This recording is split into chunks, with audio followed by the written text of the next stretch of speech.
ছেলে এখন পয়সাওয়ালা, বাড়ি যে তার ৩-৪ তলা, সব তালাতে ঘর আছে, মায়ের নাই রে ঘর। বিয়ের পরে বউ আপন, মা এখন পর। ঠিক কিরকম? আমার রাসূল আরেকটু সামনে গেলেন, দয়াল নবী আরেকটু সামনে যাইয়া দেখতেছেন। এ যুবক পোলাপান একটু মনোযোগ দিয়া শুনবেন। দয়াল নবী আরেকটু সামনে গেলেন জাহান্নাম দেখতে যাইয়া। আমার নবী আরেকটু সামনে গিয়া দেখতেছেন কবরের ভিতরে বিদ্রুপের মতো চিৎকার শোনা যাচ্ছে। কবরের ভিতরে বিদ্রুপের মতো চিৎকার শব্দ শোনা যাচ্ছে। কবরের মাটিগুলা ফাইটা আগুনের ফুলকিগুলা লাফাইয়া লাফাইয়া উপর দিকে উঠতেছে। নাউজুবিল্লাহ কোন। আর কারা যেন কবরের ভিতরে বিদ্রুপের মতো চিৎকার করতেছে। এই শব্দ শুনিয়া আমার নবীজির চোখের পানি মুবারক চলে আসলো। খেওড়া গ্রামের বাবাজিরা রে, এ যুবক বন্ধু, নবী আমার চোখের পানি টপ টপ করে ছেড়ে কান্না করতেছেন। জিবরাইল আলাইহিস সালাম ডাক দিয়া কয়, নবী গো, এরা আপনার উম্মতের মধ্যেই একদল লোক যাদের কান্নার শব্দ শুনতেছেন। নবী গো, এই ছেলেগুলা মা বাবার অবাধ্য সন্তান, কুলাঙ্গার সন্তান। নাউজুবিল্লাহ কোন। ওগো নবীজি, ওই সন্তানগুলা দুনিয়ার জমিনে এরা কথায় কথায় তাদের মারে ধমক দিত, বাবারে ধমক দিত। এরা অনেক সময় তাদের মা বাবার উপর হাত উঠাইতো, মা বাবার গায়ের উপর হাত উঠাইতো। এমন বিয়াদব সন্তান কিছু আছে না নাই? এ যুবক বন্ধুরে, আমার আল্লাহর ইবাদতের সঙ্গে কাউকে শরীক করতে বারণ করেছেন, কিন্তু সূরা বনী ইসরাঈলের 23 নম্বর আয়াতে পাকে আল্লাহ বলছেন, ওয়াবিল ওয়ালিদাইনি ইহসানা, পিতা এবং মাতার সাথে উত্তম ব্যবহার করো, ভালো ব্যবহার করো। নির্দেশ কার?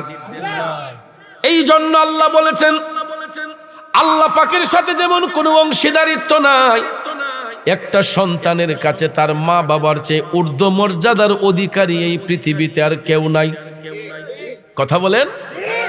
এই জন্য কবি বলেছেন, মা বিনে বান্ধব নাই রে, মা বিনে বান্ধব নাই রে, এই যে সোনার দুনিয়ায়, ভেবে দেখো কি করছো এই মায়ের লাগিয়া, ভেবে দেখো কি করছো এই মায়ের লাগিয়া। মা বিনে বান্ধব নাই রে, মা বিনে এই যে সোনার দুনিয়ায়, ভেবে দেখো কি করছো এই। একটু ভাইবা দেখো যুবক, মা বাবা আমার আপনার জন্য কি করেছেন, আমরা কি করছি। এই যে মাঘ মাসে শীত, যেই মা বাচ্চা প্রসব করেছে, একটু ওই মার দিকে তাকাইয়া দেখবেন, আমি আপনি এখন জোর কম্বল দিয়া ঘুমাইতে হয়। একটা কম্বলের শীত মানে না, কম্বলটারে ডাবল কইরা আমরা বিছানার মধ্যে শুই।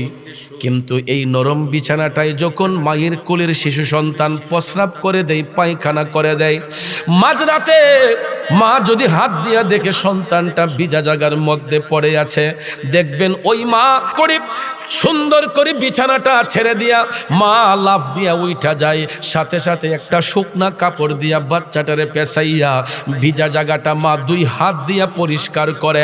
প্রস্রাবের গন্ধ, পায়খানার গন্ধ অন্য একটা লোকের নাকের মধ্যে লাগলে আমাদেরকে ধমক দিয়া কয়, কি গো মুখের মা, এই তোর ফুতে পেশাব করেছে, পায়খানা করছে, তাড়াতাড়ি পরিষ্কার কর। ধমক দিয়া কয়, আগো তোমার গরু গন্ধ করে, কয় কি না। এ বন্ধু, যেই মায়ের গর্ভ থেকে সন্তান ভূমিষ্ঠ হয়েছে, ওই মা কিন্তু সন্তানের পেশাব পায়খানা পরিষ্কার করার জন্য নাকের মধ্যে কোনো সুগন্ধি লাগায় না, রুমের মধ্যে আলগা কোনো এয়ার ফ্রেশনার ব্যবহার করে না। বন্ধুরে, ওই মা 2 হাত দিয়া সন্তানের পেশাব পায়খানা পরিষ্কার কইরা, মা যখন দেখে সন্তানটা ঠান্ডার মধ্যে পড়ে আছে, দেখবেন মায়ের বুকের মধ্যে বাচ্চাটারে চাপ দিয়া ধইরা শুকনা একটা কম্বল দিয়া মা বাচ্চাটারে নিজের আঁচল দিয়া বুকের মধ্যে রাখে। কথা কন ঠিক কিনা? অনেক সময় দেখবেন বাচ্চাদের নিউমোনিয়া হয়ে যায়, ঠান্ডা কাশি হয়ে যায়, মা দুঃখিনীটা পাগলের মতো হয়ে যায়। কথা বলেন ঠিক না বেঠিক? অনেক সময় কাশতে কাশতে বাচ্চার যখন শ্বাসকষ্ট হইয়া যায়, দেখবেন সারাটা রাত মা ওই বাচ্চারে ঘেঁষ দিতে থাকে আর টপ টপ কইরা মা কান্দে। এই জন্য কবি বলেছেন, হাতে পায়ে তেল মাইখা মায়ে দিল শক্ত করি, প্রসাব পায়খানায় আমি মায়ের কোলে করি। তবু না আমার রাগ হইল ভিজল গুয়ে মুতে, আমারে শুকনাই রাখি আমায় থাকে ভিজাতে। আরে ভাই অসুখ হইলে দেখি চায়া আমার মায়ের রয়েছে বিছানাই বইয়া রে, বলে আমায় আল্লাহ যাও গলয়া সন্তানের নিও না, দুঃখের দরদি আমার জনম দুঃখী মা গো, গর্ভধারিণী মা জনম দুঃখিনী মা, দুঃখের দরদি আমার জনম দুঃখী মা। বন্ধু ওই মা তিল তিল করে 10 মাস 10 দিন আমাদেরকে গর্ভে নিয়েছে, মায়ের কষ্ট হয়েছে, এরপর কষ্টরে কষ্ট মনে করে না। যখন আমি সন্তানের মুখের দিকে মা তাকাইছে, আমরা সন্তানগুলার মুখের দিকে তাকাইয়া আমাদের মা প্রসব ব্যথার জ্বালা ভুলে গেছে। এরপরে দেখবেন পেশাব পায়খানা পরিষ্কার কইরা তিল তিল কইরা ওই বাচ্চাটারে মানুষ করার জন্য মায়ের যৌবনটারে নষ্ট করেছে। ঠিক না বেঠিক? মায়ের যেই রূপ যৌবন ছিল আমাদের মতো বাচ্চাদেরকে মানুষ করার জন্য, এমন কিছু মা আছে বাবা আছে দিনকে দিন বলে নাই, রাতকে রাত বলে নাই, মাথার গাম পায়ে ফেলে অক্লান্ত পরিশ্রম করে ওই মা বাবা সন্তানগুলার ভবিষ্যতের জন্য নিজের চাকচিক্যকে বিসর্জন দিয়া দেয়। ঈদের সময় দেখবেন আমরা ছোটবেলায় নিজের কাপড়টা আগে কিনতাম, এখন নিজে যখন সন্তানের বাবা হয়েছি আগে এখন নিজেও যাইয়া কি করি, আগে বাচ্চার জন্য কাপড় কিনি। আর আগে যখন সিঙ্গেল ছিলাম তখন নিজেকে নিয়ে ব্যস্ত ছিলাম, নিজেরে কিভাবে সাজাইবো, নিজের পোশাকটা কিভাবে দামি করে কিনবো। আর এখন নিজে দামি পোশাক কিনতে মন চায় না, যে আমার ছেলেটারে দিলে আমার ফুটটা খুশি হবো। এটা শুধু আমি নয়, আমরা প্রত্যেকটা যারা সন্তানের বাবা হয়েছি, বাচ্চা যদি হয়ে যায় দেখবেন মা বাবার নিজের চাকচিক্য বিসর্জন দিয়া বাচ্চাগুলারে সুন্দর রাখার জন্য বাবার যৌবনটা মাটি করে ফেলে। ঠিক না বেঠিক? সংসারের পিছনে খাটতে খাটতে অনেক সময় মা বাবা যখন বার্ধক্যের বয়সে চলে আসে, কেমন সময়টাতে আমরা আঘাতটা দিই দেখেন। মার গর্ভে 10 মাস 10 দিন ছিলাম, এরপরে ভূমিষ্ঠ হইয়া মারে কষ্ট দিলাম, মা আমরা লালন পালন করছে। এরপরে আস্তে আস্তে কিশোর বয়সে আমরা দুষ্টামি করেছি, বিভিন্ন দিকে খেলাধুলা কইরা এরে মারছি হেরে মারছি, বাড়ির মধ্যে বিচার আচার আসছে, ইডিরও মা বাপের ট্রেগেল দিছে। কথা কোন ঠিক না বেঠিক? এই সন্তানের এতগুলা জ্বালা নির্যাতন সহ্য করার পরে এরপরে আমরা যখন কেউ ব্যারিস্টার হয়েছি, কেউ জজ হয়েছি, কেউ আলেম হয়েছি, মুফতি হয়েছি, কারি হয়েছি, এমন সময় মা বাবার সুখ আসার কথা, কিন্তু ওই মুহূর্তে দেখা যায় আমরা মা বাবা যখন অচল হইয়া যায়, বার্ধক্যের বয়সে চলে যায়, আমাদেরকে সুখী রাখার জন্য অনেক সময় বিয়ে শাদী করাইলে রমণী যখন ঘরে আসে রূপ সুন্দরী কদুর মারা, এরা আই দেখবেন এরা ভাবে যে সব কিছু হেরই কইরা লাইছে আগে। ঠিক না বেঠিক? বোঝা যায় যে ইতা হেরা ওই আগের থেকে ওই সব সেটিং মিটিং কইরা আইছে, কিন্তু মা বাবা যে তিল তিল কইরা এত কিছু করছে এটার কোনো গুরুত্ব নাই। 2 দিন পরেই স্বামীরে কয় তোমার বাপ লইয়া মা লইয়া খাইতাম আইছি না। আছে না নাই? তোমার মা বাপ নিয়ে খাওয়া আমার পক্ষে সম্ভব না, বুঝে ফেললে রাহো নাইলে রাখো না। এখন এই কথা শুনে তো ছেলে মনে করছে এই সুন্দরী বউ যদি একবার হারাই আবার দ্বিতীয়টা ভাইমুনি জানে। এরপরে আচ্ছা তুমি কিছু রাও কইরো না, আমি সিস্টেম করতেছি। এরপরে যখন ট্যাবলেট একটা হয়ে জায়গা, এটা মোটামুটি 4-5 বছর হইলে কয় আব্বা আপনার নাতির তো ফরান লাগবো, টাউন একটা বাসা লোন লাগবো। ঠিক না ঠিক? আব্বা টাউনও বাসা লোন লাগবো, আম্মা আপনি লই এলেন।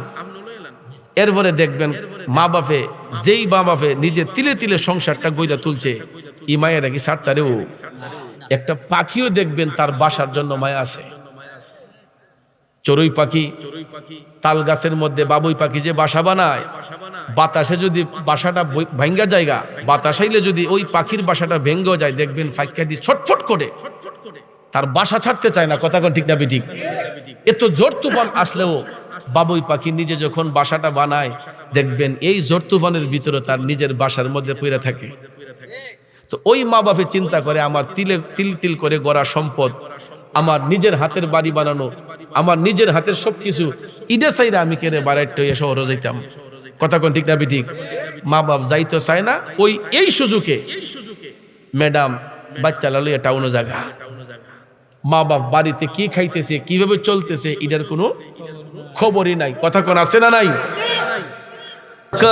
रखवाला तू ही बर तेरी तो आला, तूने तुए इरशाद किया प्यारा नबी रसूल अल्लाह, इल्लल्लाहु इल्लल्लाह इल्लल्लाहु इल्लल्लाह इल्लल्लाहु इल्लल्लाह इल्लल्लाहु इल्लल्लाह ला इलाहा ইল্লাল্লাহ লা ইলাহা।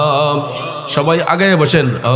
লা ইলাহা ইল্লাল্লাহ লা ইলাহা ইল্লাল্লাহ, জোরে লা ইলাহা ইল্লাল্লাহ লা ইলাহা।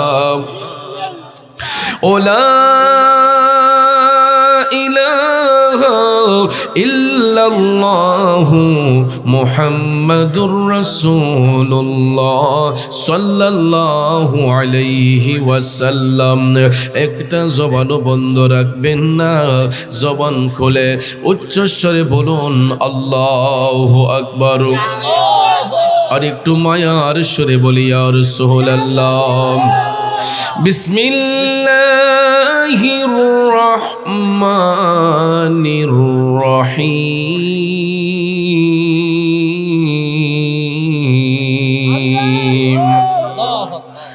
মিনহা খালাকনাকুম ওয়া ফিহা নুঈদুকুম ওয়া মিনহা নুখরিজুকুম তারাতান উখরা।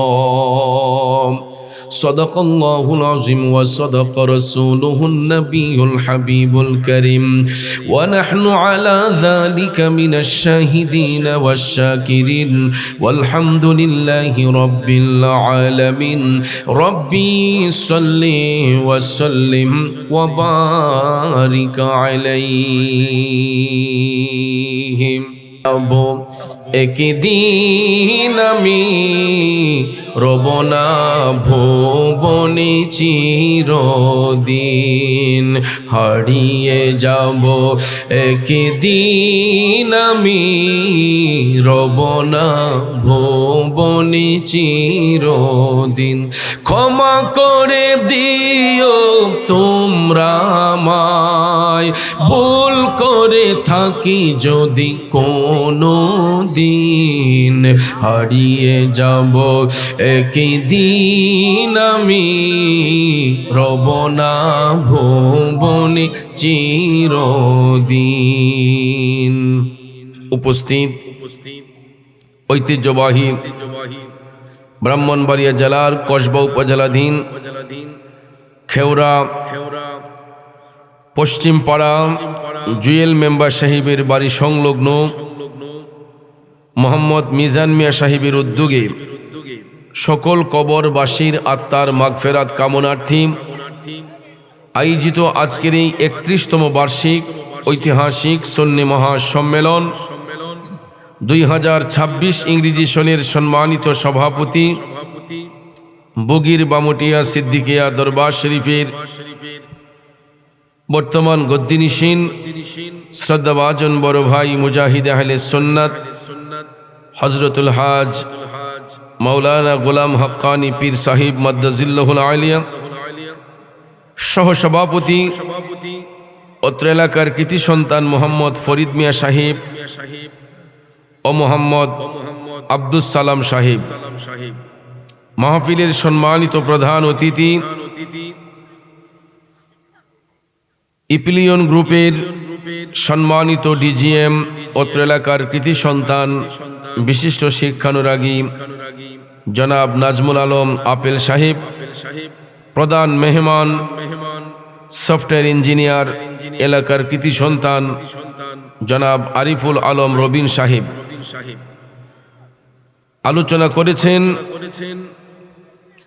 আলোচনা করবেন হযরত মাওলানা জাবের আল মনসুর মোল্লা পীর সাহেব।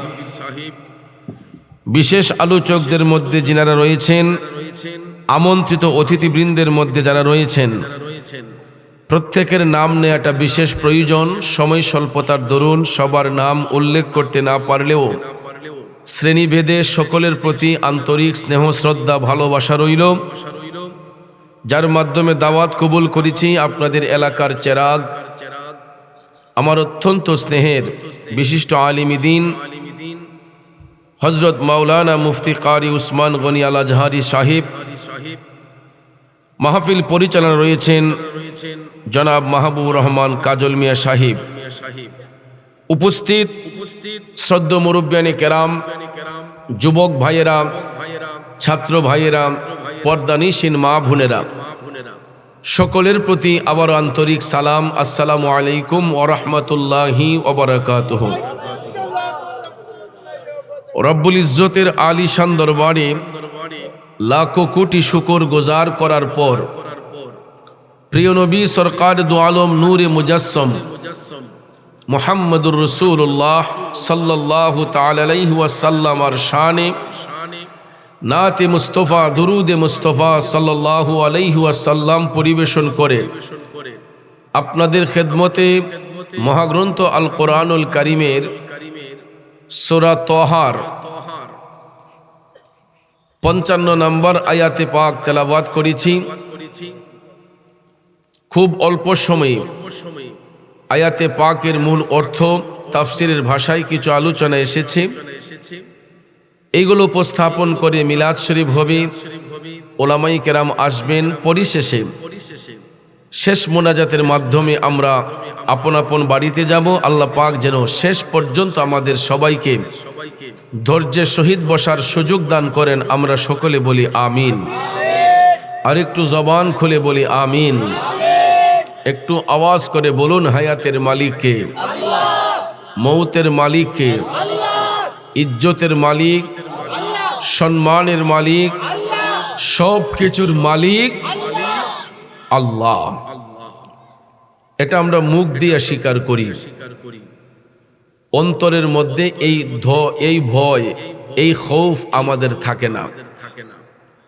মুখ দিয়ে বলি হায়াতের মালিক আল্লাহ, মৌতের মালিক আল্লাহ, কিন্তু এটা চিরন্তন সত্য হওয়ার পরেও আমাদের মধ্যে কিছু মানুষ আমরা মনে করি যে দুনিয়াটাই মনে হয় আমাদের চিরস্থায়ী।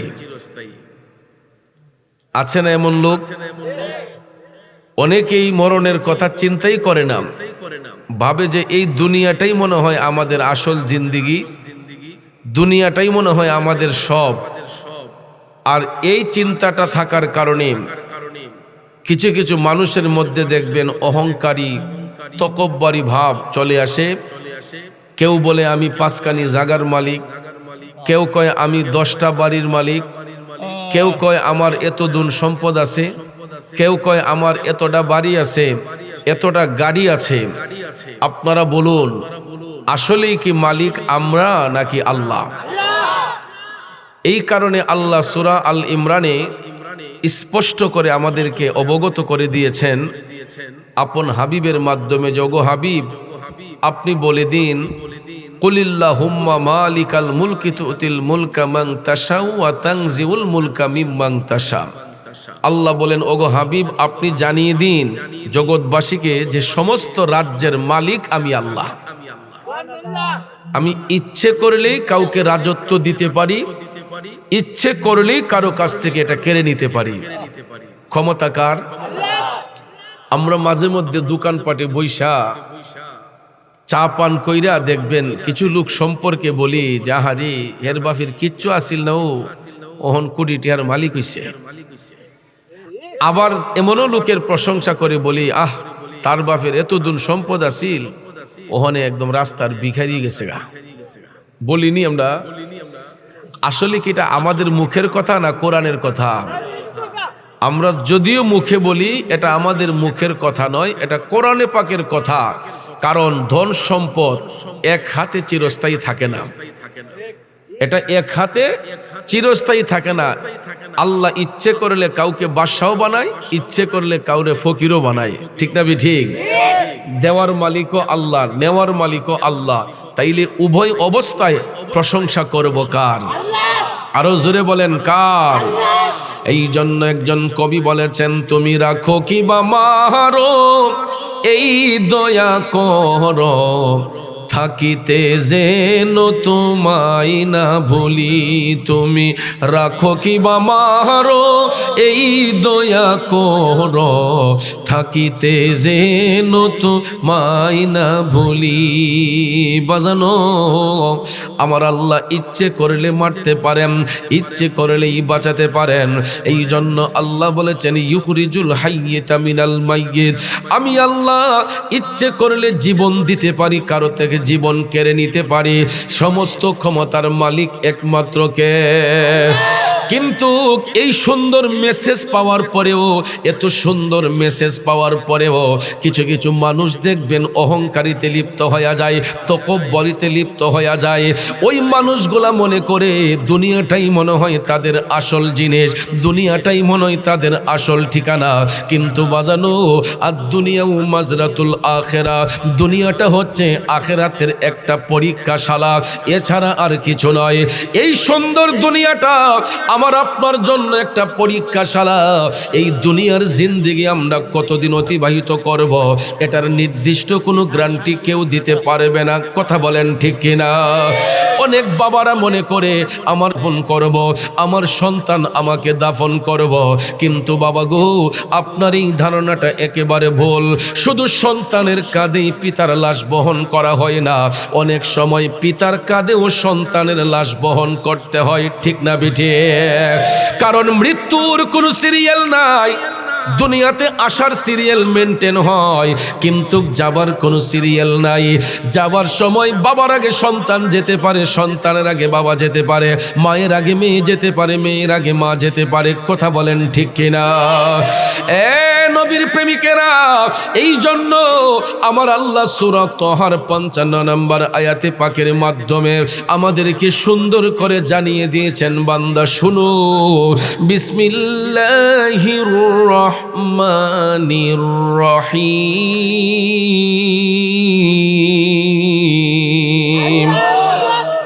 মিনহা খলাকনাকুম ওয়া ফিহা নুঈদুকুম ওয়া মিনহা নুখরিজুকুম তারাতান উখরা। জোরে বলুন, ঘোষণাটা কার? আল্লাহ কয়, বান্দা শুনো, আমি যেখান থেকে তোমাদেরকে সৃষ্টি করেছি আবার ওখানেই তোমাদেরকে পাঠাবো, শেষ বিচারে আবার সেখান থেকেই তোমাদেরকে উত্তোলন করব।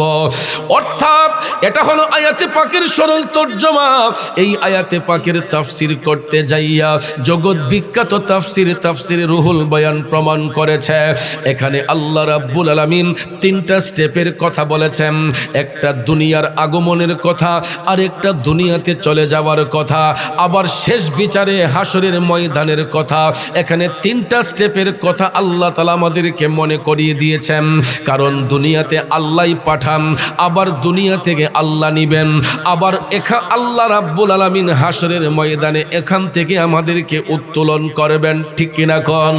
তাইলে বাজান, এত সুন্দর মেসেজ পাবার পরেও দেখবেন কিছু কিছু মানুষ ক্ষমতার বড়াই দেখায়, অহংকার দেখায়, তকব্বরি দেখায়। আপনারা বলুন, আমরা যেই শক্তি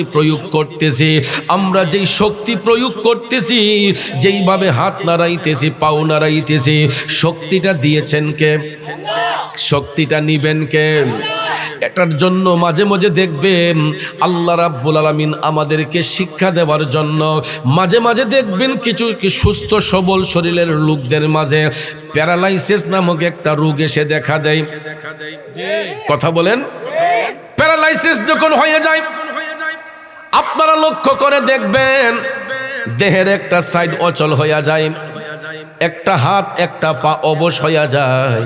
যেই লোকটা সুন্দর করে হাত নাড়াইয়া চলতো, পাও নাড়াইয়া চলতো, আল্লাহ রাব্বুল আলামিন এমন কিছু মানুষ আছে তাদেরকে প্যারালাইসিস রোগ দিয়া দেহের একটা সাইড অচল বানাইয়া দেয়। আমরা আফসোস করি, আহারে এত সুন্দর মানুষটা এত সুন্দর করে চলতো, এখন ঘোরবটি হয়ে গেছে, প্যারালাইসিস হয়ে গেছে। ওই লোকটাকে ভালো করার জন্য আমরা দেখবেন প্রাথমিক চিকিৎসা দেওয়ার পরে জেলা সদরে নেই, জেলা সদরে নেওয়ার পরে তাকে রাজধানীতে নেই, রাজধানীতে চিকিৎসা ফেল হয়ে গেলে আমরা ওই রোগীটাকে বিদেশের কোনো দেশের মধ্যে পাঠাই উন্নত চিকিৎসার জন্য। আমরা দামি দামি ডাক্তার কবিরাজ দেখানোর পরেও দেখা যায় আল্লাহ যদি না চায়, বলুন কোন ডাক্তার কবিরাজ রোগীকে ভালো করতে পারবে? কথা কোন পারবে? আমার আল্লাহ প্রমাণ করে দিলেন যে আমি চাইলে তোমাদেরকে সচ্ছলভাবে চালাতে পারি, আমি আল্লাহ চাইলে তোমাদেরকে অচল বানিয়ে দিতে পারি। বলুন ক্ষমতাটা কার?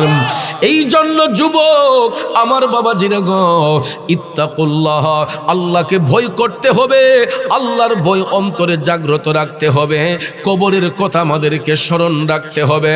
কারণ এ দুনিয়া ছেড়ে চলে যাব একদিন, মায়ারি বাঁধন ভেঙে যাবে একদিন, আসব না আমি আর এ ভুবনে কোনো দিন, এ দুনিয়া ছেড়ে চলে যাব একদিন। ঠিক কিনা বলেন? এ বন্ধু, যেই দিন দুনিয়ার জিন্দেগি আমার আপনার শেষ হইয়া যাবে, ওই দিন যখন আত্মীয় স্বজন ভাই বেরাদ্দ সবাই আমাকে আপনাকে খাটিয়াতে উঠাইয়া কবর দেশে যখন পাঠাইবে গো,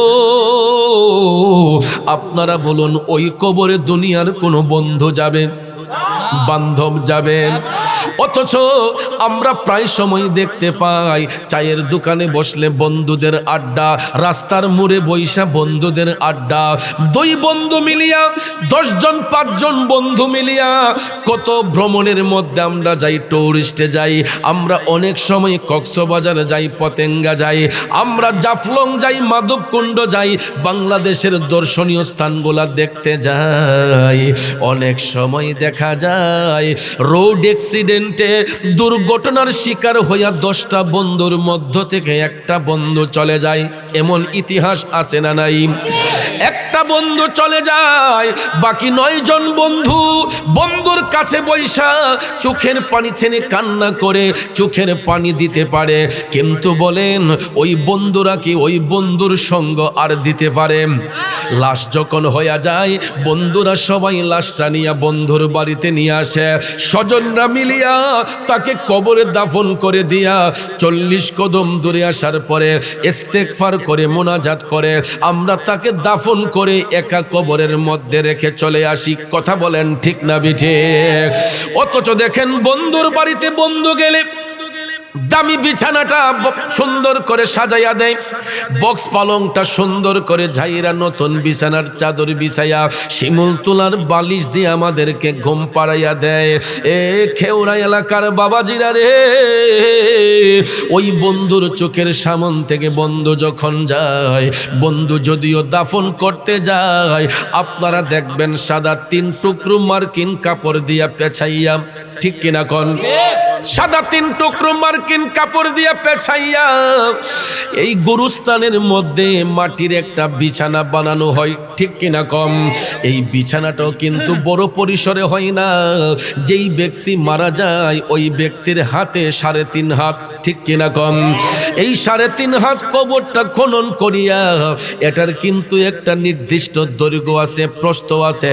আমাদের দেশের রীতি অনুসারে আমরা তার কবরের জায়গাটা এই পরিমাণেই করি, একটু বেশিও নয় একটু কমও নয়। সমাজপতি বলেন, শিল্পপতি বলেন, ধনী বলেন, গরিব বলেন, যেই কোনো ব্যক্তি যদি মুসলিম হইয়া মারা যায়, শিল্পপতির জন্য যেই বড় কবর, রাস্তার ভিখারি যদি মুসলিম হইয়া মারা যায় তার জন্য এই কবর, ঠিক কিনা কোন? বন্ধুরে,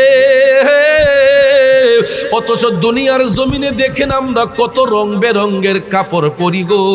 আমাদের গায়ের পোশাকগুলার দিকে তাকাইয়া দেখেন কত দামি দামি ব্র্যান্ডের কাপড় আমরা পরি।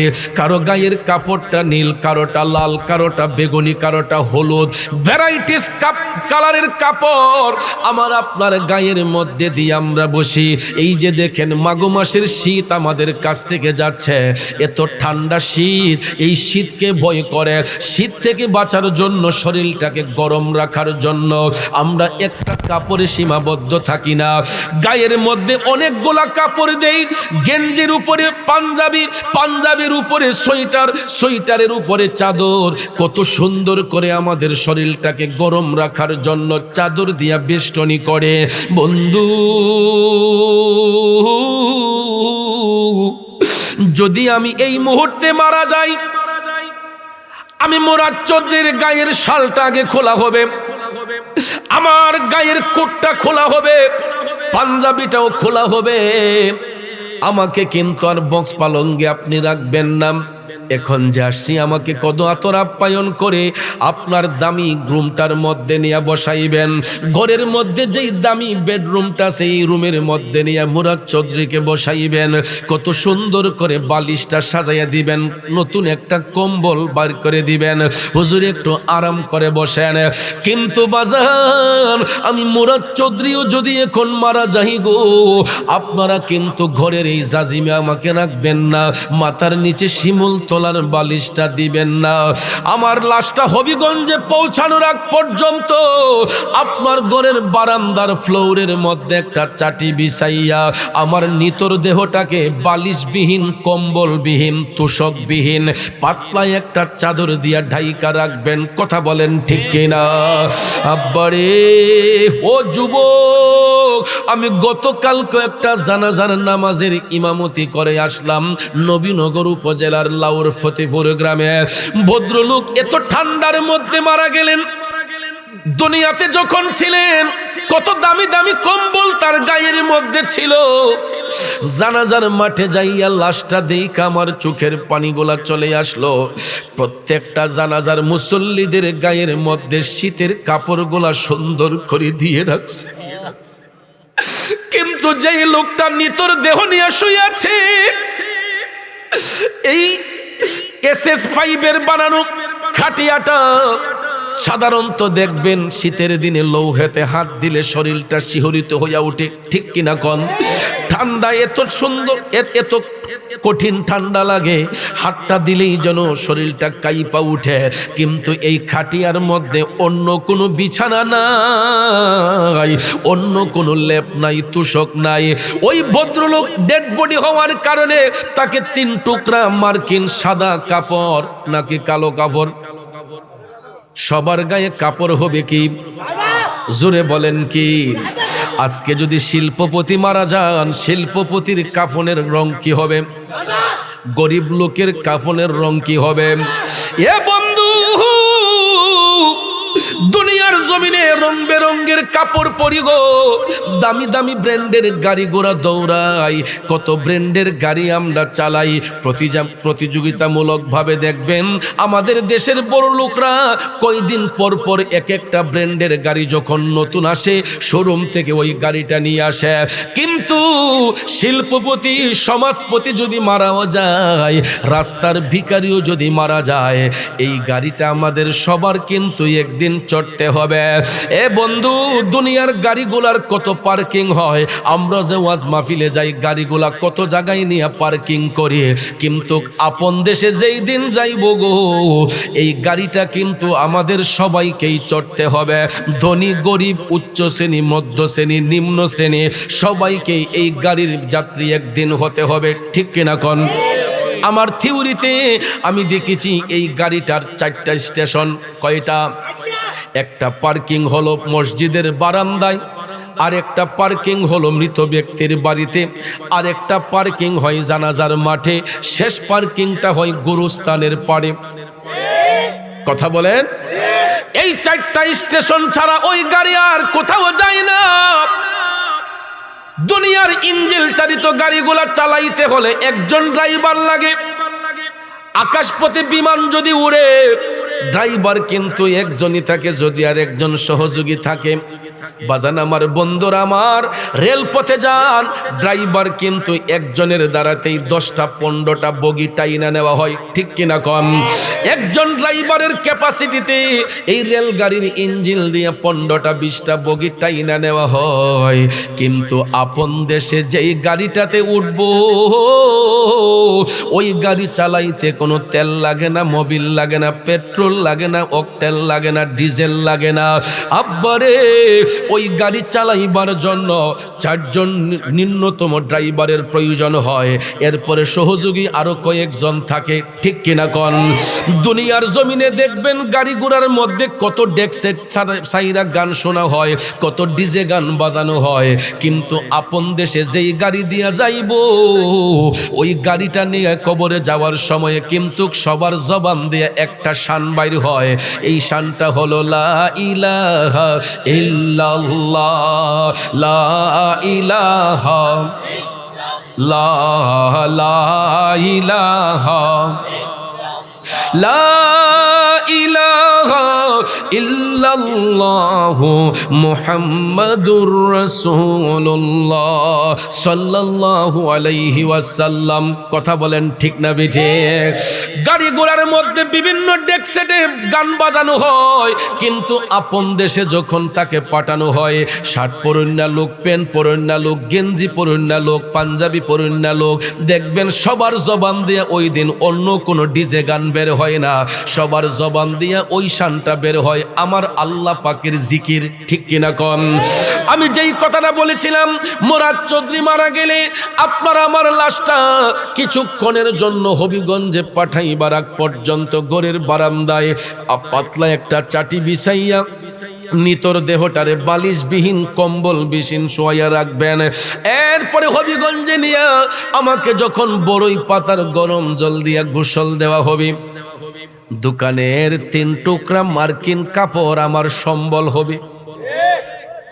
অথচ আমি হাজার হাজার লাখ লাখ কোটি কোটি টাকা ব্যাংকের মধ্যে রাখলাম, জায়গা জমি কিনলাম, বাড়ি বানাইলাম, ঘরের মধ্যে প্রত্যেকটা রুমে রুমে দামি দামি খাট পালং বিছাইলাম। আব্বারে এই যে এত কিছু করলাম, এত কিছু করার পরও আমার লাশটা বাড়িতে নেওয়ার পরে আর কিন্তু বক্স পালঙ্গে রাখা হবে না, আমার বেডরুমের মধ্যে আমার লাশটার ঢুকানো হবে না, ঘরের বারান্দার মধ্যে কবরে যাওয়ার আগ পর্যন্ত, জানাজা হওয়ার আগ পর্যন্ত আমার লাশটা আমার ঘরের বারান্দার মধ্যে ফ্লোরের মধ্যে একটা পাতলা চাটি বিছাইয়া বালিশবিহীন কম্বলবিহীন রাখা হইব। মনরে মরণ কথা কর স্মরণ, স্ত্রী পুত্র কেউ নয় আপন, ধনরত্ন সবিও কারণ মনরে। ও ভাই তুই মরিলে সঙ্গের সাথী হইবে না একজন সেগেন, কইরে পাগল মন একবার ভাবলে না রে তোর হইব রে মরণ, ঠিক কিনা বলেন? এ বন্ধু, তাইলে কিসের জন্য এত পেরেশানি করব? কার জন্য এত পেরেশানি করব? আমি মারা যাবার পর তো সন্তান আমার টাকাগুলা কবরে দিয়ে আসবে না, আমার জায়গা জমি কবরে দিয়ে আসবে না, আমার সন্তান শুধু আমাকে দিবে দোকান থেকে 3 টুকরা সাদা মার্কিন কাপড়। গত 1 সপ্তাহ আগে উজানি সারে একটা জানাজা পড়লাম, আমার একটা বোনের জানাজা পইরা বাড়িতে যখন আসলাম ওই মায়ের সাথে দেখা করার জন্য, আমাকে নিজের ছেলের মতো স্নেহ করেন। মা আমারে জড়ায়া দইরা কান্দা কয়, পুত্রী তোর বোনডে যে কবরে পাঠাইলাম, আমার মেয়েরে মাত্র 2400 টাকার কাপড় দিয়া পাঠাইছি। আবারে হাতে ধইরা টান দিয়া নিয়া আলমারিটা খুইলা ওয়ার্ড্রপ থেকে দেখাইতেছে, কয় দেখো ফু কত দামি দামি ড্রেস আমার মেয়ের। আমার মেয়ে তো 2400 টাকার কাপড় পরে না, আমার মেয়ের কত দামি দামি ড্রেস এগুলা ড্রয়ারের মধ্যে পরে আছে, কিন্তু আমার মেয়ের পিছনে 2 থেকে 2.5 কোটি টাকা খরচ করলাম চিকিৎসা করানোর জন্য। আজকে আমার মেয়ের মাত্র 2400 টাকার কাপড় দিয়া কবরে পাঠাইছে। এবং মহিলা হওয়ার কারণে 5 টুকরা সাদা মার্কিন কাপড় 2400 টাকা। কিন্তু পুরুষ লোক যদি হইতো 2টা টুকরা কাপড় কম লাগতো, টাকাও কিছু কমে যাইতো, ঠিক কিনা কম? এই নবীর প্রেমিকেরা, খেওরা গ্রামের বাবাজিরা রে, আজকে এই মাহফিল হওয়াতে শুধু আমরাই খুশি না, এই খেওরা গ্রামের কবরবাসীরাও খুশি। আজকে এখানে মা হারায়া বাপ হারায়া অনেক সন্তানগুলা বসছেন, হয়তো আপনাদের ভিতরে নাড়া দিচ্ছে, আহারে আব্বা থাকলে কত শান্তি লাগতো, আম্মা থাকলে কত শান্তি লাগতো। কিন্তু একটাবার ভাইবা দেখেন তো, যেই বাবা এতগুলা টাকা পয়সা আমার আপনার পিছনে খরচ করলো, এত লাখ লাখ টাকা খরচ করলো, ওই মা বাবারা যারা কবরে পাঠাইছেন, কয় টাকা খরচ কইরা পাঠাইছেন? মাত্র এরকম 1500-2000 টাকা দিয়া সাদা 3 টুকরা 5 টুকরা মার্কিন কাপড় দিয়া সাজাইয়া পাঠাইছি। কথা বলেন ঠিক কিনা? এই জন্য বন্ধু, কার জন্য বাড়ি করব, কার জন্য গাড়ি করব, এই জন্য হারাম পথে পা বাড়ানো যাবে না। আব্বারে, আমরা মুসলমানের সন্তানগুলা চুপ থাকিতে আমরা অন্ধ হয়ে গেছি। কারণ এই যে একটা মাস আমাদের কাছ থেকে অতিবাহিত হচ্ছে, জানেননি এই মাসটার নাম কি? এই মাসটার নাম হলো মাহে রজব। নাম কি? মাহে রজব। হাদিস শরীফে আমার নবী কামলিওয়ালা বলেছেন, রজব শাহরুল্লাহ, রজব হলো আল্লাহ তাআলার মাস। কেন জানেন না? এই মাসে এমন একটা রাত আছে বাজান, যেই রাতটাকে বলা হয়েছে লাইলাতুল মেরাজ, যেই রাতটাকে বলা হয়েছে লাইলাতুল মেরাজ, ঊর্ধ্বগমনের রাত। এই ঊর্ধ্বগমনটা হয়েছিল স্বয়ং রাব্বুল আলামিনের একান্ত ইচ্ছায়। যার হয়েছিল তিনাকে আল্লাহ হাবিবুল্লাহ বলেছেন, আল্লাহ নিজে হাবিব বলেছেন, দুস্থ বলেছেন। উনি আর কেউ না, আমাদের নবী রহমাতাল লিল আলামিন। কথা বলেন ঠিক কিনা? রজবের 27 তারিখ দয়াল নবী মেরাজে যান, আমি পাপী অপরাধী গাইব কি নবীজির শান। ইয়া রাসূলুল্লাহ ইয়া হাবিব ইয়া রাসূলুল্লাহ। বন্ধুরা আমার, বাবাজিরা, ওই 27 তারিখে আল্লাহ ছিলেন মেজবান, আমার নবী ছিলেন মেহমান। আজকে দেখেন আমরা পোস্টারে যাদের নাম আছে, আমরা সবাই মেহমান। আয়োজক কমিটি যারা, তারা হলো মেজবান, ঠিক না ঠিক? যারা আয়োজন করেছে তারা মেজবান, আমরা যারা এসেছি আমরা মেহমান। এই মেহমানদের সম্মানে মেজবানরা প্যান্ডেল সাজাইছে, লাইটিং করছে, কত সুন্দর ফুল দিয়া সাজাইছে, আলোক সজ্জা করছে। কার সম্মানে?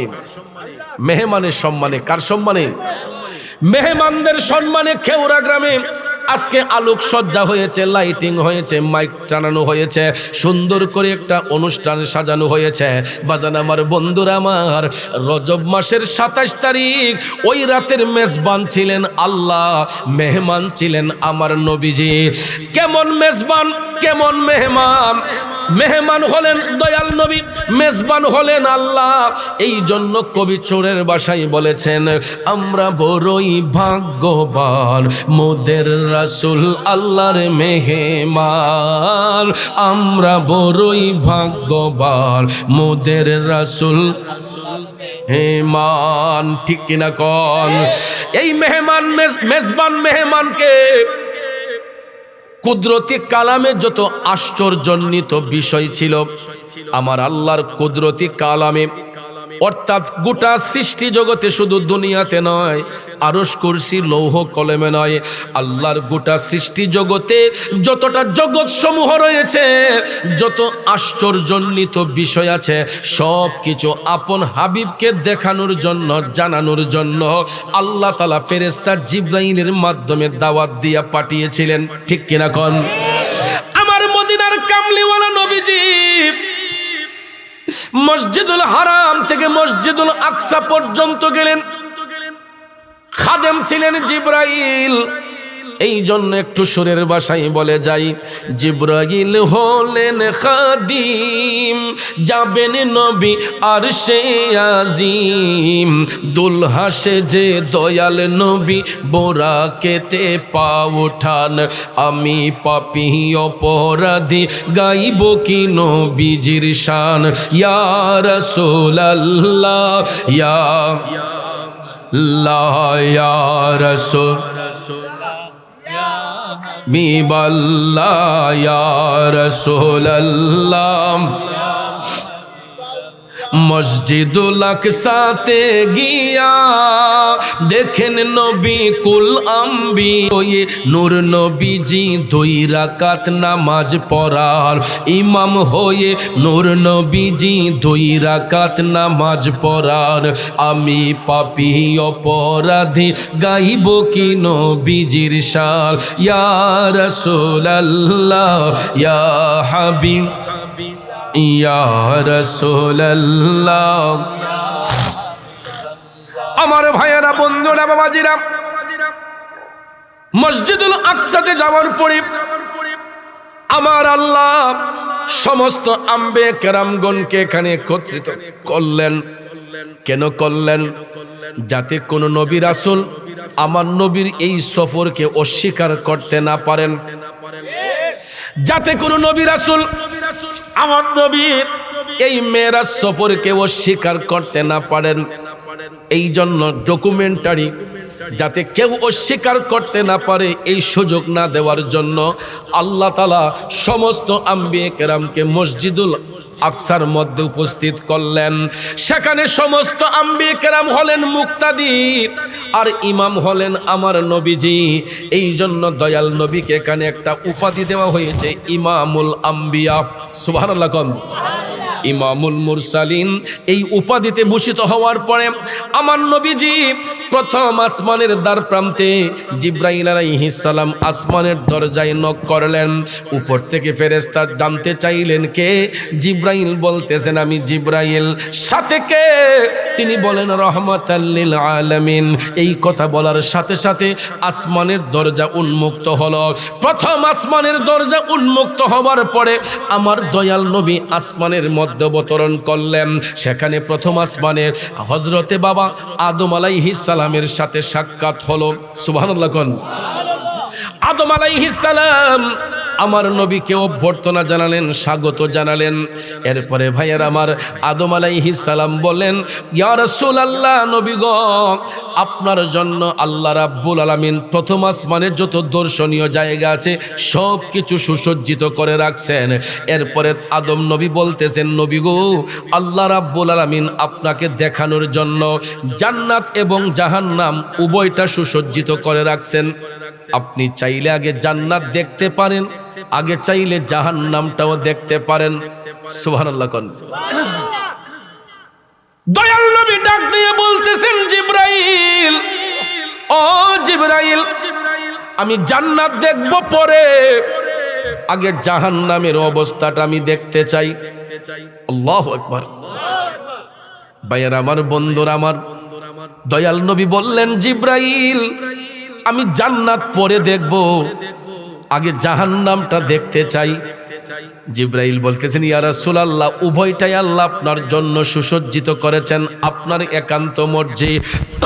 তখন মায়ার নবী, দয়ার নবী জিবরাইল আলাইহিস সালামকে বললেন, একটু দুরূদ শরীফ পড়ুন। আল্লাহুম্মা সাল্লি না চানা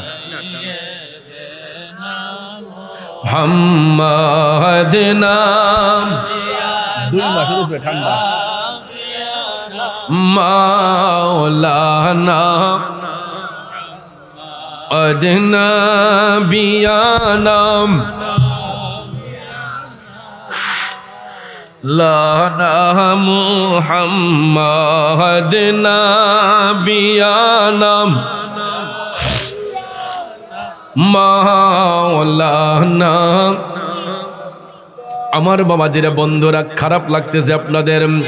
আমার নবী বললেন, জিবরাইল, আমি জান্নাত পরে দেখব, আগে জাহান্নামের অবস্থা দেখতে চাই।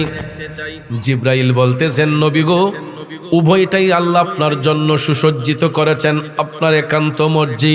তখন নবীজি বললেন, চলো জিব্রাইল, আগে জাহান্নামের আলামতটা দেখে আসে। তখন আমার নবীজি জাহান্নাম দেখার জন্য জাহান্নামের গেইটে যখন গিয়া উপস্থিত হলেন, জাহান্নামের গেট খোলার সাথে সাথে আমার দয়াল নবী দুর্গন্ধ পাচ্ছেন। কি পাচ্ছেন? দুর্গন্ধ পাচ্ছেন।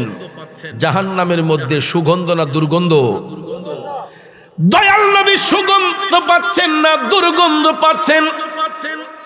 হঠাৎ করে আমার নবী দেখতেছেন কিছু কিছু লোক দেখা যাচ্ছে, এরা নিজের শরীরের গোশত নিজে চাবাইয়া চাবাইয়া খাচ্ছেন। নাউজুবিল্লাহ কি বলা যাবে না?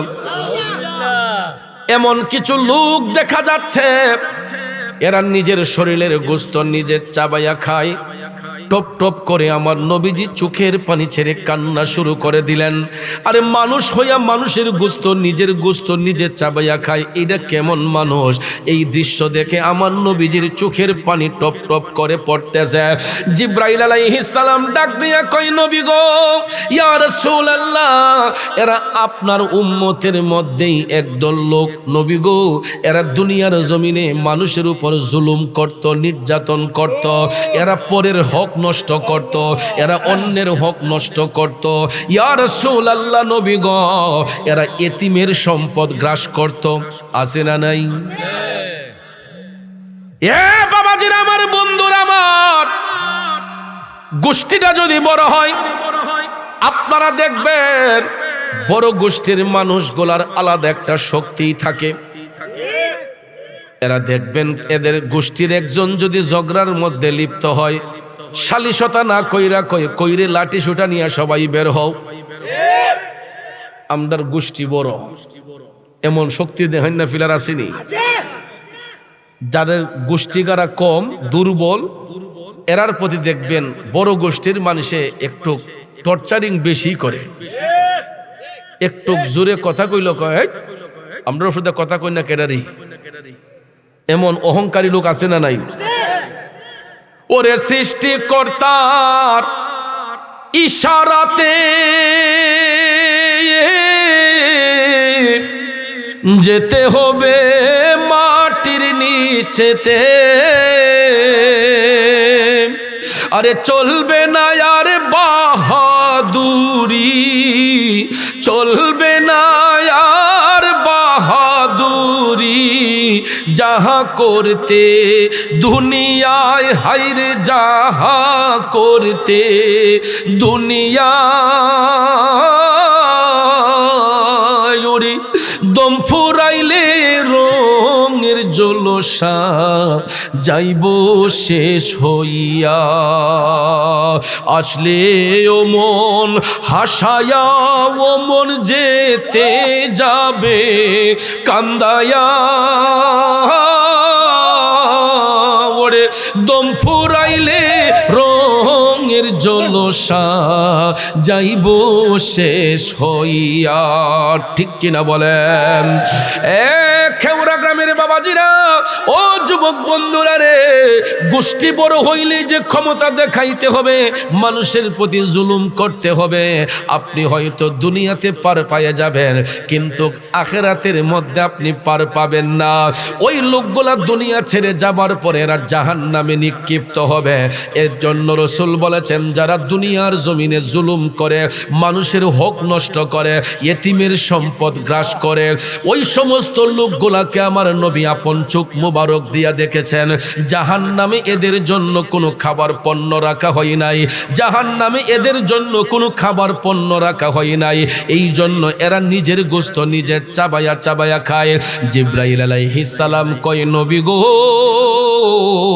ইয়া রাসূলুল্লাহ, এরা একবার নিজের গোশত খাইয়া কমাইয়া ফেলবে, হাড্ডিগুলা বের হইয়া যাবে, আমার আল্লাহ পুনরায় আবার তাদের শরীরে গোশত জয়েন্ট করবে, আবার খাইতে খাইতে হাড্ডি বের হয়ে যাবে, আবার জয়েন্ট হবে। এই রকম ভাবে শেষ বিচারের আগ পর্যন্ত, কিয়ামতের আগ পর্যন্ত ওই জাহান্নামী লোকগুলা, জুলুমকারী লোকগুলাকে আমার আল্লাহ জাহান্নামের মধ্যে এদের নিজের গোশত নিজেকে ভক্ষণ করাবেন। নাউজুবিল্লাহ, আস্তে না জোরে হবে। তাইলে বলুন জুলুম নির্যাতন বন্ধ হবে না চলবে? বন্ধ হবে না চলবে? এ বন্ধু, শুধু তাই নয়, আমার দয়ার নবী মায়ার নবী আরেকটু সামনে গেলেন, আরেকটু সামনে যাইয়া দেখতেছেন আরো কিছু কিছু লোক দেখা যায় রে বাজার, এদের পেট গোলা অনেক উঁচা উঁচা, পেটের চামড়া গোলা খুবই পাতলা, সাপ বিচ্ছু গোলা তাদের পেটের মধ্যে দৌড়াদৌড়ি করতেছে, কিলকিল করতেছে। জোরে কন্যা নাউজুবিল্লাহ। এই কথাগুলো আমি বলতাম না, কিন্তু পোস্টারের মধ্যে তাকাইয়া দেখলাম কবরবাসীর স্মরণে মাহফিল, এই জন্য বাজান আমি কথাগুলা বলতেছি। খারাপ লাগতেছে আপনাদের। নবী কামলিওয়ালা দেখতেছেন জাহান্নামে যাইয়া, আমার নবী মেরাজের রাতে দেখলেন জাহান্নামে প্রবেশ করে নবী দেখলেন কিছু কিছু লোক দেখা যায় এদের পেটগুলা অনেক উঁচা উঁচা, পেটের চামড়াগুলা খুবই পাতলা, সাপ বিচ্ছুগুলা এদের পেটের মধ্যে কিল কিল করতেছে। এই দৃশ্য দেখে আমার নবীর চোখের পানি মোবারক টপ টপ করে পড়তেছে। দয়াল নবী কান্দে। জিবরাইল আলাইহিস সালাম কই, নবী গো, ইয়া রাসূলুল্লাহ, এরাও আপনার উম্মতের মধ্যেই একদল লোক নবী গো, এরা দুনিয়ার জমিনে ইন্টারেস্ট খাইতো। কি খাইতো? ডিজিটাল যুগ তো, এই জন্য ইন্টারেস্ট বলতে হয়, কারণ সুদ কইলে অনেকের লজ্জা লাগে। ঠিক না ঠিক? আমরা দেশ এমন ফিলার আসেনি, এক ভদ্রলোক বিপাকে পড়ছে, তার ছেলেটারে বিদেশ পাঠাইবে, কোনো আত্মীয়ের কাছে কোনো বন্ধু বান্ধবের কাছে যদি বলে যে আপনার বাতিজারে বিদেশ পাঠাইতাম, লাখখানেক টেহা দিয়েন, 50,000 টেহা দিয়েন, ঠুট মুখ শুকাইয়া কইব বাইরে 20 খাইবার পয়সা নাই। কইসলা তো ভালো, এমন খালি জীবন হইছি না। কথা কন, এমন হালি জীবন হইছি না ভাই, কইসলা তো জাগা মতো নই, আমার কাছে না কইলে কাঁদতে কইবা, কিন্তু এই মুহূর্তে 20 খাইবার পয়সাটা নাই। এমন লোক আসেনি? কিন্তু টান দিয়া যদি কোন বাইসা ফত্তনের উপরে কিছু টেহাটুয়া দেওয়ান যাইবনি, কয় কত? কয় আপাতত 50 দিলেই চলবো। কয় ভাই ইতা করে আমি লাগাই না, নিলে বরাবর 1 লাখ। ঠিক না ঠিক? আসেনি এমন ফিলার?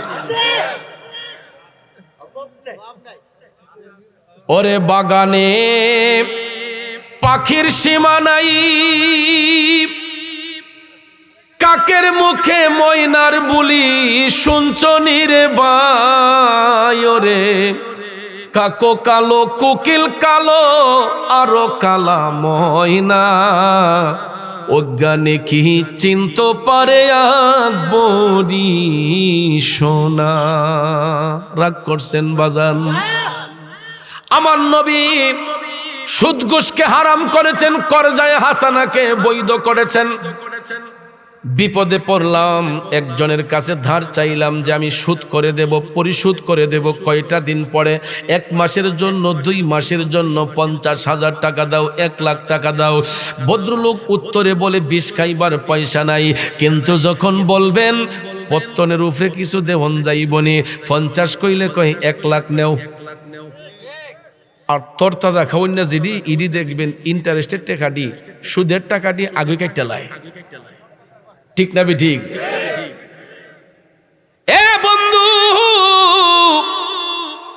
আপনি হয়তো দুনিয়ার বাদশাহী পাইবেন, দুনিয়াতে হয়তো কয়টা টাকা লাভ কইরা ওই ভদ্রলোকের প্রতি জুলুম কইরা আপনি সুদ খাইয়া ঘুষ খাইয়া হয়তো মনে করতেছেন নিজে দালান কোটা বানাইয়া ফেলবেন। কিন্তু বাজান রে, সুদ ঘুষ যারা খাইতেছেন, এই সুদ খাওয়ান না ঘুষ খাওয়ান না ফিলারটি তো জিন্দিগিটা তাদের চিরস্থায়ী নয়, কবরে যাওয়ান লাগবো নি। এ বন্ধুরা, আমার বাবাজিরা গো, কবরে গিয়েও তো শান্তি নাই।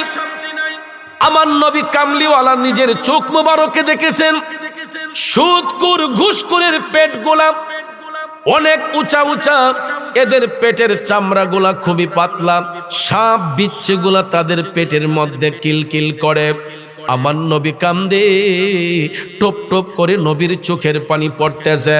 জিব্রাইল আলাইহিস সালাম কয়, নবী গো আপনি কান্দেন কেন? এগুলো আপনার উম্মতের মধ্যেই একদল লোক, এরা দুনিয়ার জমিনে সুদ খাইতো, ঘুষ খাইতো। বাজান দেখবেন বড় লোকদের ঘরের ড্রয়িং রুমের কর্নারে অ্যাকোয়ারিয়াম বানিয়ে রাখছে। অ্যাকোয়ারিয়াম চিনেন না? বড় বড় হোটেল রেস্তোরাঁতে অনেক বড় লোকদের নতুন ঘরের ড্রয়িং রুমের কর্নারে দেখবেন গ্লাস ফিটিং কইরা বাতির সুইচ দিয়া বিভিন্ন লাল নীল বাতি জ্বলে, আর এটা ইলেকট্রিক চার্জের কারণে আপনার এটার মধ্যে অক্সিজেন দেওয়া হয়। মাছ ছাইরা দিলে বাহির থেকেও দেখা যায়, ভিতর থেকেও দেখা যায়। কথা কোন ঠিক না? অ্যাকোয়ারিয়ামের ভিতরে মাছ থাকলে। তো এই অ্যাকোয়ারিয়ামের আবিষ্কার কিভাবে হয়েছে জানেন? বিজ্ঞানীরা আমার নবীর মেরাজুন নবীরে আলোচনা করে সুদকুর ঘুষকুরের পেটকে রিচার্জ করে গবেষণা করে এই অ্যাকোয়ারিয়ামের আবিষ্কার করেছে। বন্ধুরা আমার, বাবাজিরা, দয়াল নবী জাহান্নামের মধ্যে দেখেছেন সুদকুর ঘুষকুর যারা, এদের পেট গোলা অনেক উঁচা উঁচা। রাগ করতেছেন? হে, এটা ওয়াজ করলে অনেক হুজুরের চাকরি থাকে না, ঠিক না? ঠিক। মসজিদে হুজুর নিয়োগ দিলে আগে বাগুই টিপ দেলায়, কয় হুজুর বাইল মতো চললেন, ঠিক না? ঠিক। এই জন্য অনেক হুজুরে চাকরি বাঁচাইবার লেগা জুমার খুতবার মধ্যে এই সুদ ঘুষের কথা ডরাই কয় না। আগের দিন কইলে পরের দিন কয় হুজুর গাট্টিটা গুল করে এলেন, আসেনি?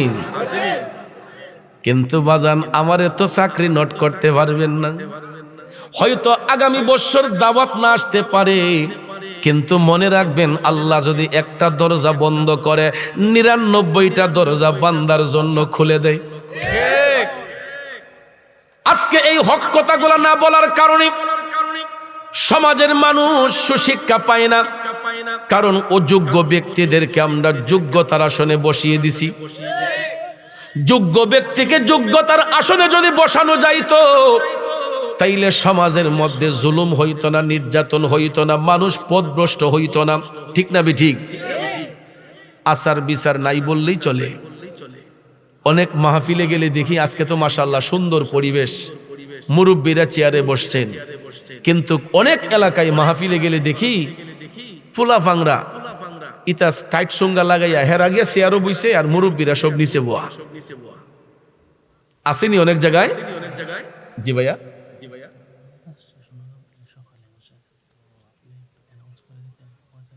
জি আচ্ছা আচ্ছা ঠিক আছে।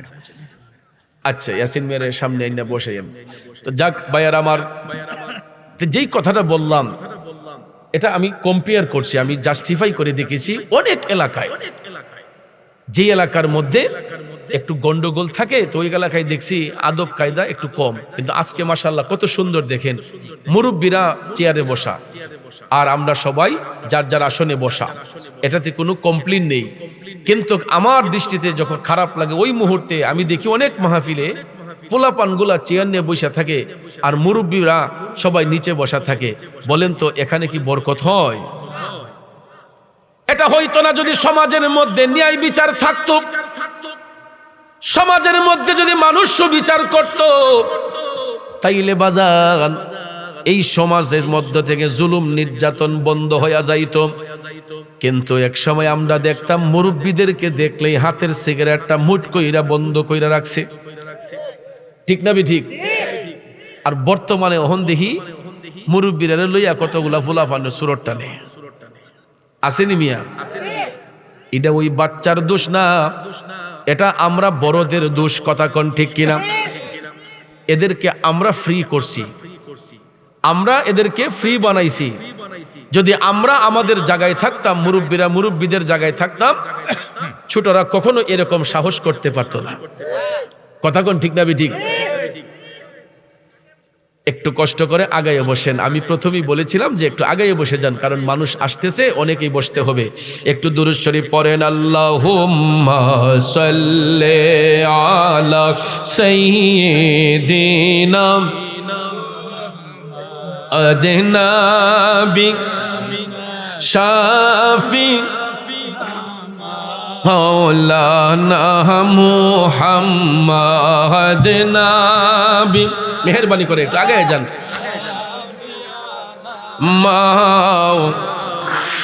মুহাম্মদ আল্লাহুম্মা সাল্লি আলা মুহাম্মদ নবিয়ানা মাওলানা।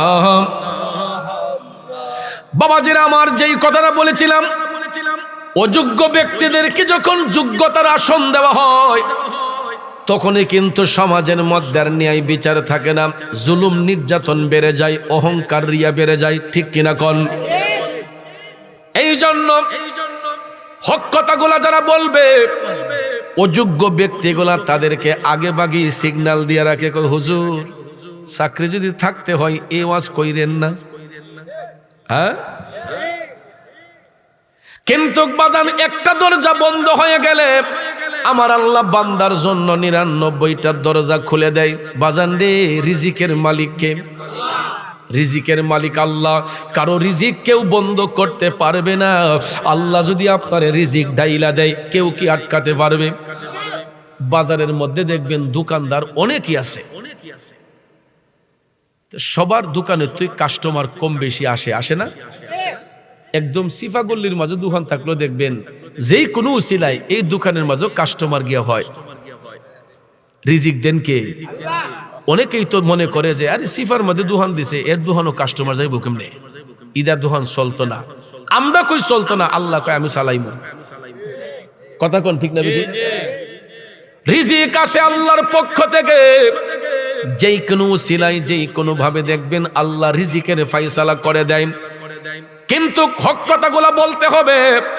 কারণ আল হাক্কু মুররুন, সত্য কথা তিতা, কিন্তু সত্যটারে ভালোবাসবেন। একটা কথা মনে রাখবেন, তিতা জিনিসের কিন্তু মূল্য বেশি। জিনিসটা যদিও তিতা, তিতা জিনিসের মূল্য কি? ডাক্তারের কাছে গেলে আপনার রুগীরে কয় বাড়ির দক্ষিণ পাশে একটা নিম গাছের চারা লাগাইয়েন। কথা কোন? কেউ নিম গাছের পাতা কি খুব মিষ্টি নাকি? তিতা নামিডা তিতা কত প্রকারও কি কি খাইলে বুঝন যায়। তাহলে ডাক্তার সাহেব এত তিতা জিনিস ইডার অ্যাডভাইস করতেছে, কই বাড়ির দক্ষিণ পাশে একটা নিমের চারা লাগাইয়েন। কারণ জিনিসটা যদিও তিতা হয়, এটা অনেক রোগের শেফা হয়। কথা বলেন? বিজ্ঞান গবেষণা করে দেখেছে, নিম গাছ যদি বাড়ির পাশে লাগানো থাকে, অক্সিজেন ভালো থাকে, শ্বাস নিঃশ্বাস নিতে সহজতর হয়। বাজান আমার, বন্ধুরা আমার, শ্বাস নিঃশ্বাস নিতে একটু সহজতর হয়। এই জন্য জিনিসটা তিতা হলেও এই তিতা জিনিসের গুণ কম না বেশি? এরপরে দেখবেন লিভারের সমস্যা হইলে ডাক্তারে কয় করল্লা খাইয়েন। করল্লার দাম বাজারে কম না বেশি? অন্যান্য সবজির তুলনায় আমি দেখছি করল্লার দাম অনেক বাজারে বেশি থাকে। তো করল্লা জিনিসটা কি হুজুর বেশি মিষ্টি নাকি? হ্যাঁ, তিতা হইল দেখবেন খাওয়ানো বসলে আগে কয় করল্লা চিনিও, ঠিক না বেঠিক? জিনিসটা যদিও তিতা হয়, এই তিতা জিনিসের মূল্য বেশি। এই জন্য বাজান হক কথাগুলা যদিও তিতা হয়, হক কথাগুলার মূল্য আছে বাজান। আপনি না দিতে পারেন, দিবেন কে? এই কথার মূল্যায়ন আছে রে বাজান। এই জন্য আমার নবী কামলিওয়ালা সুদকুর ঘুষকুরের পেট দেখা দয়াল নবী চোখের পানি ছেড়ে কান্না করতেছেন, কারণ এদের পেটের ভিতরে সাপ বিচ্ছুগুলা কিলকিল করে। জিব্রাইল কয়, নবী গো, ইয়া রাসূলুল্লাহ, সুদকুর ঘুষকুরের পেটের মধ্যে যেই সাপে কামড়ায়, একটা সাপ যদি দুনিয়াতে বের হয়ে একটা কালো শ্বাস দেয়, এই সাপের মুখের বিষ একটু যদি দেয় দুনিয়াতে, সারা পৃথিবী অন্ধকার হয়ে যাবে। জুরে কোন নাউজুবিল্লাহ। একটা সাপ, অনেকগুলা না, সুদকুর ঘুষকুরের পেটের ভিতরে অনেকগুলা সাপ কিলকিল করতেছে। জিব্রাইল ফেরেশতা রাসূলকে বললেন যে, ইয়া রাসূলুল্লাহ, এই একটা সাপ যদি দুনিয়াতে বের হইয়া খালি একটা শ্বাস দেয়, তার বিষটা ছাড়ে, তাহলে তার বিষে গোটা পৃথিবী অন্ধকার হয়ে যাবে। তাইলে চিন্তা করেন এটার বিষক্রিয়া কতটুক যন্ত্রণাদায়ক। আর এই বিষক্রিয়া জাহান্নামীদের পেটের মধ্যে সাপেগুলা কামড়াইতেছে, কিয়ামতের আগ পর্যন্ত কামড়াইব। তাইলে দুনিয়া আসল না আখেরাত আসল? বাবাজিরা আমার, বন্ধুরা আমার, কথায় কথা লম্বা হয়ে যাবে, এই জন্য সেই দিকে যাব না। আমার রাসূল আরেকটু সামনে গেলেন, দয়াল নবী আরেকটু সামনে যাইয়া দেখতেছেন। এ যুবক পোলাপান একটু মনোযোগ দিয়া শুনবেন। দয়াল নবী আরেকটু সামনে গেলেন জাহান্নাম দেখতে যাইয়া।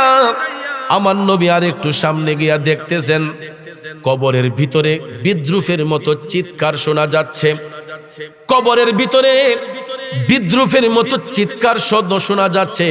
কবরের মাটিগুলা ফাইটা আগুনের ফুলকিগুলা লাফাইয়া লাফাইয়া উপর দিকে উঠতেছে। নাউজুবিল্লাহ কোন।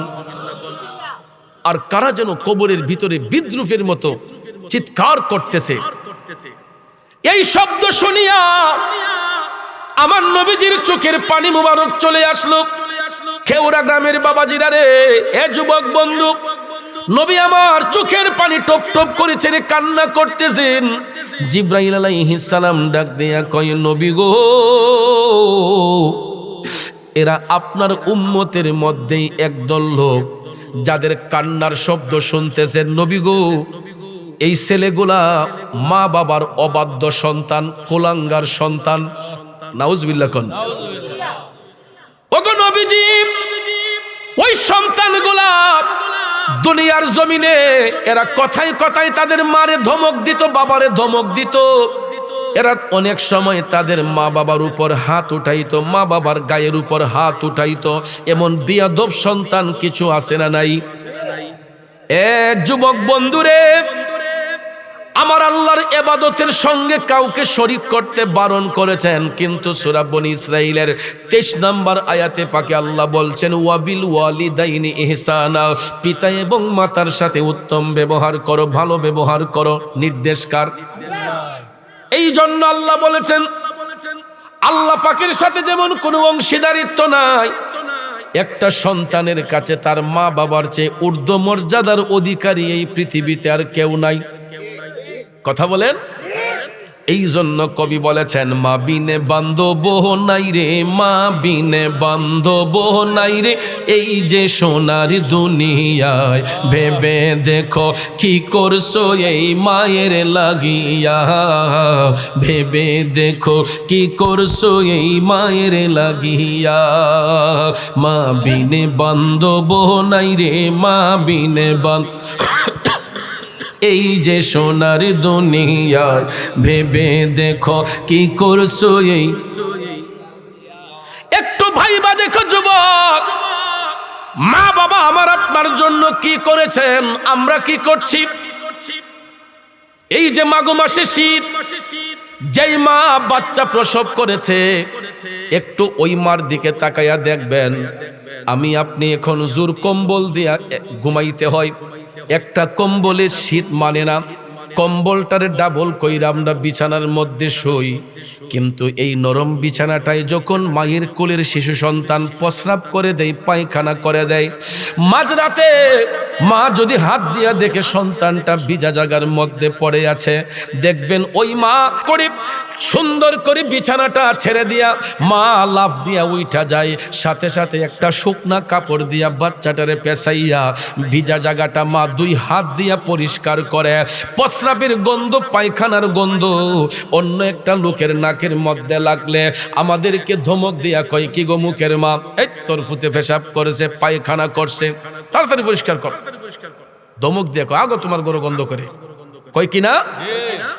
এ বন্ধু, যেই মায়ের গর্ভ থেকে সন্তান ভূমিষ্ঠ হয়েছে, ওই মা কিন্তু সন্তানের পেশাব পায়খানা পরিষ্কার করার জন্য নাকের মধ্যে কোনো সুগন্ধি লাগায় না, রুমের মধ্যে আলগা কোনো এয়ার ফ্রেশনার ব্যবহার করে না। বন্ধুরে, ওই মা 2 হাত দিয়া সন্তানের পেশাব পায়খানা পরিষ্কার কইরা, মা যখন দেখে সন্তানটা ঠান্ডার মধ্যে পড়ে আছে, দেখবেন মায়ের বুকের মধ্যে বাচ্চাটারে চাপ দিয়া ধইরা শুকনা একটা কম্বল দিয়া মা বাচ্চাটারে নিজের আঁচল দিয়া বুকের মধ্যে রাখে। কথা কন ঠিক কিনা? অনেক সময় দেখবেন বাচ্চাদের নিউমোনিয়া হয়ে যায়, ঠান্ডা কাশি হয়ে যায়, মা দুঃখিনীটা পাগলের মতো হয়ে যায়। কথা বলেন ঠিক না বেঠিক? অনেক সময় কাশতে কাশতে বাচ্চার যখন শ্বাসকষ্ট হইয়া যায়, দেখবেন সারাটা রাত মা ওই বাচ্চারে ঘেঁষ দিতে থাকে আর টপ টপ কইরা মা কান্দে। এই জন্য কবি বলেছেন, হাতে পায়ে তেল মাইখা মায়ে দিল শক্ত করি, প্রসাব পায়খানায় আমি মায়ের কোলে করি। তবু না আমার রাগ হইল ভিজল গুয়ে মুতে, আমারে শুকনাই রাখিয়া মাই থাকে ভিজাতে। আরে ভাই অসুখ হইলে দেখি চায়া আমার মাই রয়েছে বিছানাই বইয়া রে, বলে আমায় আল্লাহ যাও গলয়া সন্তানের নিও না, দুঃখের দরদি আমার জনম দুঃখী মা গো, গর্ভধারিণী মা জনম দুঃখিনী মা, দুঃখের দরদি আমার জনম দুঃখী মা। বন্ধু ওই মা তিল তিল করে 10 মাস 10 দিন আমাদেরকে গর্ভে নিয়েছে, মায়ের কষ্ট হয়েছে, এরপর কষ্টরে কষ্ট মনে করে না। যখন আমি সন্তানের মুখের দিকে মা তাকাইছে, আমরা সন্তানগুলার মুখের দিকে তাকাইয়া আমাদের মা প্রসব ব্যথার জ্বালা ভুলে গেছে। এরপরে দেখবেন পেশাব পায়খানা পরিষ্কার কইরা তিল তিল কইরা ওই বাচ্চাটারে মানুষ করার জন্য মায়ের যৌবনটারে নষ্ট করেছে। ঠিক না বেঠিক? মায়ের যেই রূপ যৌবন ছিল আমাদের মতো বাচ্চাদেরকে মানুষ করার জন্য, এমন কিছু মা আছে বাবা আছে দিনকে দিন বলে নাই, রাতকে রাত বলে নাই, মাথার গাম পায়ে ফেলে অক্লান্ত পরিশ্রম করে ওই মা বাবা সন্তানগুলার ভবিষ্যতের জন্য নিজের চাকচিক্যকে বিসর্জন দিয়া দেয়। ঈদের সময় দেখবেন আমরা ছোটবেলায় নিজের কাপড়টা আগে কিনতাম, এখন নিজে যখন সন্তানের বাবা হয়েছি আগে এখন নিজেও যাইয়া কি করি, আগে বাচ্চার জন্য কাপড় কিনি। আর আগে যখন সিঙ্গেল ছিলাম তখন নিজেকে নিয়ে ব্যস্ত ছিলাম, নিজেরে কিভাবে সাজাইবো, নিজের পোশাকটা কিভাবে দামি করে কিনবো। আর এখন নিজে দামি পোশাক কিনতে মন চায় না, যে আমার ছেলেটারে দিলে আমার ফুটটা খুশি হবো।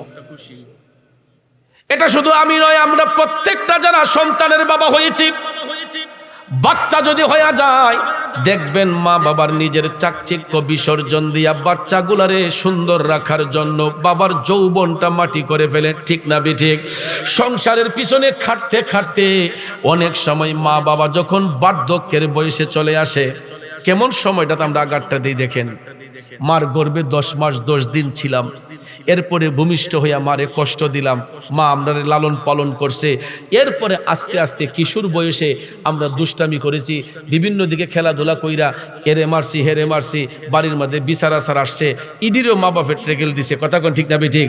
এই সন্তানের এতগুলা জ্বালা নির্যাতন সহ্য করার পরে এরপরে আমরা যখন কেউ ব্যারিস্টার হয়েছি, কেউ জাজ হয়েছি, কেউ আলেম হয়েছি, মুফতি হয়েছি, কারি হয়েছি, এমন সময় মা বাবার সুখ আসার কথা, কিন্তু ওই মুহূর্তে দেখা যায় আমরা মা বাবা যখন অচল হইয়া যায়, বার্ধক্যের বয়সে চলে যায়, আমাদেরকে সুখী রাখার জন্য অনেক সময় বিয়ে শাদী করাইলে রমণী যখন ঘরে আসে রূপসুন্দরী কদুর মারা, এরা আই দেখবেন এরা ভাবে যে সব কিছু হেরই কইরা লাইছে আগে। ঠিক না ঠিক? বোঝা যায় যে ইতা হেরা ওই আগের থেকে ওই সব সেটিং মিটিং কইরা আইছে, কিন্তু মা বাবা যে তিল তিল কইরা এত কিছু করছে ইনার কোনো গুরুত্ব নাই।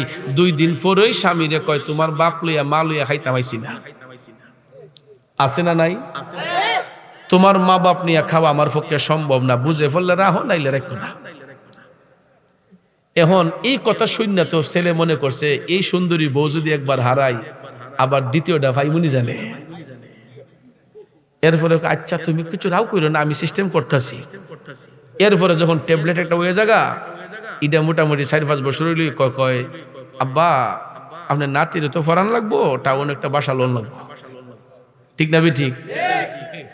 আব্বা টাউনও বাসা লোন লাগবো, আম্মা আপনি লই এলেন। এরপরে দেখবেন মা বাপে যেই মা বাপে নিজে তিলে তিলে সংসারটা গইরা তুলছে, ই মায়েরা কি সারতারেও একটা পাখিও দেখবেন তার বাসার জন্য মায়া আছে। চড়ুই পাখি, তাল গাছের মধ্যে বাবুই পাখি যে বাসা বানায়, বাতাসে যদি বাসাটা ভাঙ্গা জায়গা, বাতাস আইলে যদি ওই পাখির বাসাটা ভেঙ্গেও যায় দেখবেন ফাইকা দিয়ে ছটফট করে তার বাসা ছাড়তে চায় না, কথা কোন ঠিক না বেঠিক? এত জোর তুফান আসলেও বাবুই পাখি নিজে যখন বাসাটা বানায়, দেখবেন এই জোর তুফানের ভিতরে তার নিজের বাসার মধ্যে পড়ে থাকে। তো ওই মা বাপে চিন্তা করে আমার তিল তিল করে গড়া সম্পদ, আমার নিজের হাতের বাড়ি বানানো, আমার নিজের হাতের সবকিছু ইডে সাইরা আমি কেড়ে বাড়াইতে হইয়া শহরে যাইতাম, কথা কোন ঠিক না বেঠিক? মা বাপ যাইতে চায় না, ওই এই সুযোগে ম্যাডাম বাচ্চা লালুয়া টাউনে জায়গা, মা বাপ বাড়িতে কি খাইতেছে কিভাবে চলতেছে এটার কোনো খবরই নাই, কথা কোন আছে না নাই? ছেলে এখন পয়সাওয়ালা, বাড়ি যে তার ৩-৪ তলা, সব তালাতে ঘর আছে, মায়ের নাই রে ঘর, বিয়ের পরে বউ আপন, মা এখন পর, ঠিক কিরকম? নারায়ে তাকবীর, নারায়ে রিসালাত, সভাপতি সাহেবের আগমন, বগিরের পিসা হুজুরের আগমন, মাহফিলের সভাপতি সাহেবের আগমন, নারায়ে তাকবীর, নারায়ে রিসালাত। আমরা সকলে বলি মারহাবা। বেশি ঠিক বলিছি আর এটা